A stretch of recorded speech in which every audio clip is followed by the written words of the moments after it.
No one ever uses gives it. a vulnerability. Well, yeah, there's also the fact there was that massive vuln not that long ago, so there's that. Yeah. Or could Don't trust we anything say anymore. that no OS is secure ever? I mean, Nothing running in Intel anyway. But AMD is not that much, no better. AMD hit. Well, did you know? Did you? Oh no, Alright, AMD uses an ARM CPU instead of an x86 one for the management engine equivalent. No. I not think. quite. It's not instead of an x86 one. The CPU they have in the in Intel for all that management shit is actually. They used to use Arc at least. They may still. I'm not sure.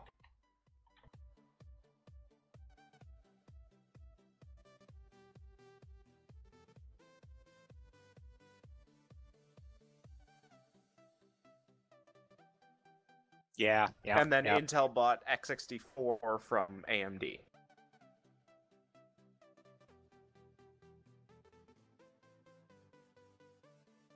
Or something that is very low level. That, yep. That I'm has just an as ARM better 7. in that department. Yeah, I'm just better for low power. x86 is better for high performance. But the funny thing is, ARM was actually ARM was more powerful than x86 when it came out. I think. Oh yeah, beat the shit out of it. Well, now it's even worse because it has 64-bit on top of it, which just made the instructions longer and added more. No, I don't think. No, it wouldn't have made the instructions longer. The instruction length is going to still be 64. Still going to be 32 bits, pretty much. No, I seriously doubt that they actually decide to go and actually make the instruction width longer. Have you ever looked at how 64-bit MIPS works? No. So how long are the instructions in that? Let's see, the instruction set for an Intel CPU is less than a meg, I believe. What? Yeah, all the instruction set that makes our computers run is less than a meg. Because it has to be kept on the CPU. So it has to be on every CPU. No. I'm talking about how big are the instructions themselves. Like, you could... The address. I think they're variable length up to like fucking heaps of bytes. Like, So that, How does yeah, it tell how long the length is, then? Intel caps it at 15. You tell how long it is by decoding it. On ARM, it's 32 bits. Unless you're using thumb mode, which lets you pack it into a 16-bit subset. I believe ARM has 64-bit processors now because I've heard of 64-bit phones. Yeah, ARM created their own 64-bit instruction set for phones and tablets. That one's actually quite new compared with a lot of the other 64-bit stuff. And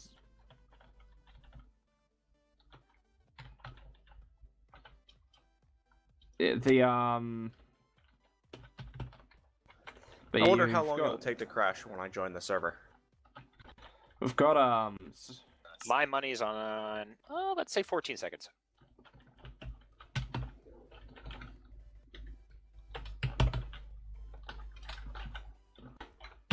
Oh, it disconnected me before I fully connected.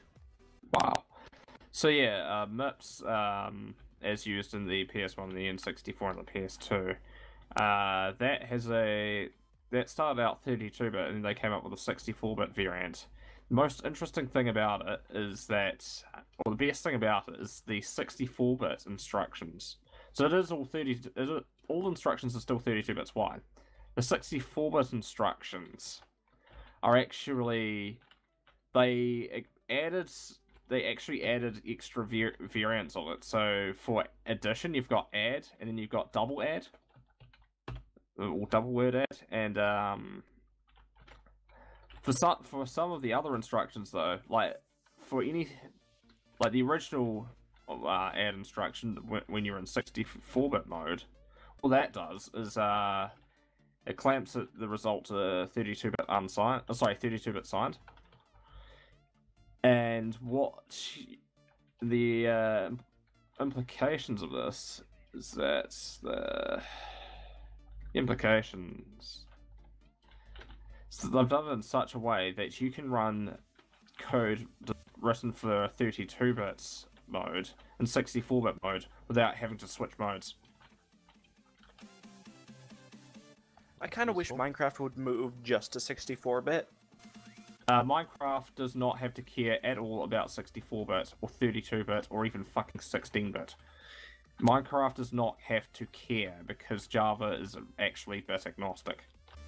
Until RF is involved, and then the numbers have to be big enough so that we have to have, you know, a certain amount of bits in order to hold such a large number because it's RF. Okay, Brandon. But we can, but a 32-bit That CPU wasn't can me. still do. A 32-bit CPU can still do 64-bit calculations or even 128-bit calculations. It's just what can it do natively. Yeah. You know the main reason why you get a speed improvement on a 64-bit x86. There are several Because reasons. it's more streamlined. At No, least when it well, comes to the sorta. 64-bit instructions. No. The main reason I would say is that no. The main reason, more registers. You said extra memory, which implied that Larger than 4 gigs of RAM. When did Brandon leave, by the way?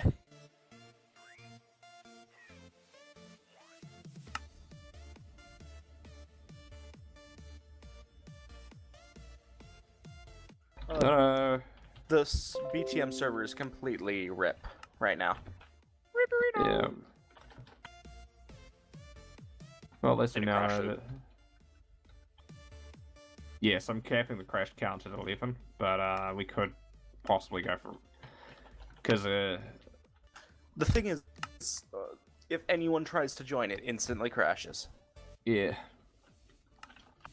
Oh, so it is actually running when nobody is on? It will run when nobody's on, but if someone tries to connect and it loads the chunk that whatever's causing the crash is in, instantly dead. Ah.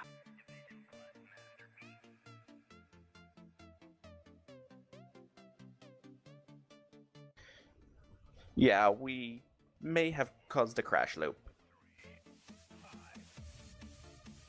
The thing is, we still don't know the cause of the crash loop because we don't have access to the server.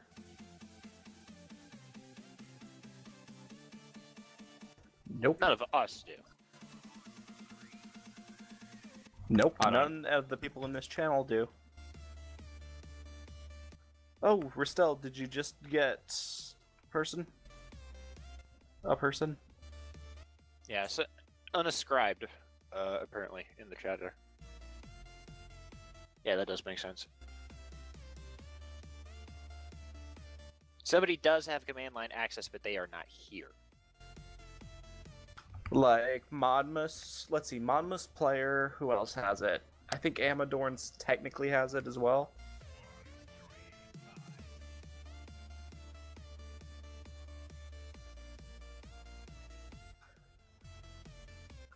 Okay, it's a turret causing the crash. Interesting. Turret mod has a booth, though. Maybe What? we could back up the world and disable the mod temporarily. I would Until imagine, he has time to fix considering the mod. that, considering that it was running before, you could just restore from backup, Probably. not have to change any of the. My guess is someone messed with something in his booth and it's causing a crash loop. Wait, so it's not because we were fucking around with trains, but then again, Correct. No, because we. I heard before. A lot of the people here left that they actually went and removed all trains. They managed to boot it up and kill all trains, and Right. it's still, of course, doing this. So. We doubtful knew that it it's wasn't the trains. trains a while ago.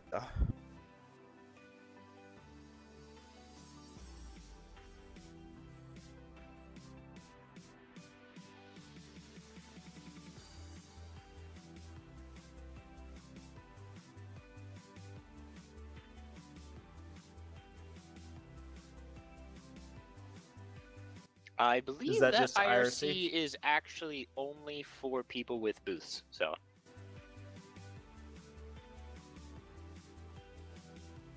like just BTM I'm in, but when I believe when I joined the org, they asked me what booth I had, and they said it was only for people who had booths. So,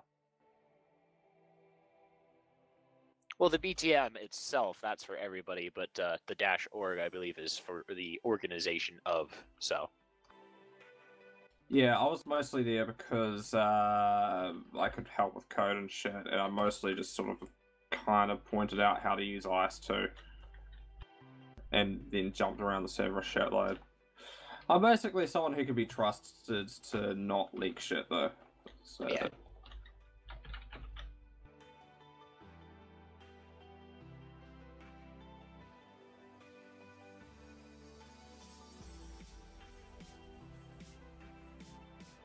But yeah, these days I'm usually too flippin' busy for it.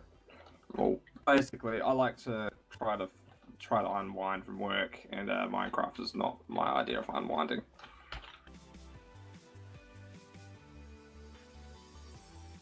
Oddly enough, certain types of programming are my idea of unwinding, but not Java. And I don't use Java at work, I use Python at work. I use Python at home, and unfortunately, I don't have a coding job, which is fun. Yeah. I kind of dislike Python just because it's kind of orderly and unorderly at the same time. The thing that mostly irks me about Python is that it's honestly one of the most depressing languages to try to optimize. It's like, yeah, you know all that shit where people do, you know how like everyone seems to do shit manually that a compiler normally does and stuff like C, and it's like, oh yeah, I'm making my code faster. No, you're not. But if they were doing it in Python, then yes, they would. Correct. Well, if you use PyPy though, then that point's kind of moot. But unfortunately, we're using Django, and PyPy on that does result in slower templates. I've messed around with Python, but the reason I don't like it is because of how it does the tabbing. Oh, I like that. I'm actually okay with the indentation stuff. My main issue is I go and I find other people's code, and they don't match the same indentation as me, because I guess the standard and the quote-unquote Pythonic way to do it is by using 4 spaces, but I like to be more resourceful, and I use just 2. Oh, okay. You can get away with just 1 as well. Well, yeah, if you really wanted to, but that's... But if you wanted to use one byte, use a tab. Yeah, but tabs, the spacing can be inconsistent in between different spaces for indentation. I mean, you can use, but yeah, I'm using 2. Yeah. If you want to drive people nuts, though, just try to make it look as much like Lisp indentation as you can. Like, drive people nuts by using like 12 spaces. No, 3 spaces is the best. I've created a compiler script that changes my indentation using curly brackets into the way it's supposed to be for Python, so it can actually run. Nice. Yeah. Because I block everything using the curly brackets, and that's how I've always done coding. So when Python doesn't do that, it annoys me. What are we using the curly brackets for? Oh, for like if statements and stuff. Yeah. All your coding is blocked using curly brackets in most languages. Yeah. That's like the start and Or the end of a statement. Or just straight up brackets, or as they call them in America, parentheses. In some languages. Well, it's not parentheses, because it is the curly bracket. No, I'm meaning like some languages use parents, which are not the curly bracket. Yeah. Well, actually, Smalltalk's great because that uses square brackets. Oh, the fun thing is Python does have that small separation. It's just a colon, and it's so easy to forget. Oh yeah. Oh, my that code's colon not is running. so Why? annoying It's to forget. a freaking colon. Because your code doesn't work for some reason, and it's one thing wrong. Oh yeah, I mean it's bad enough when you write code wrong and you forget to capitalize a variable, and that's just like you didn't define this. It's like, what are you talking? Oh.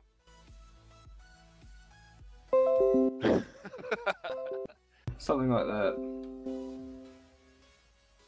I haven't found a Small good Python Talk's a IDE. language that sort of I highly recommend reading through the Small Talk 80 Blue Book if you want to learn some good stuff about OO stuff. Yeah, Notepad++ I can respect. Thank you. MSVC I can't.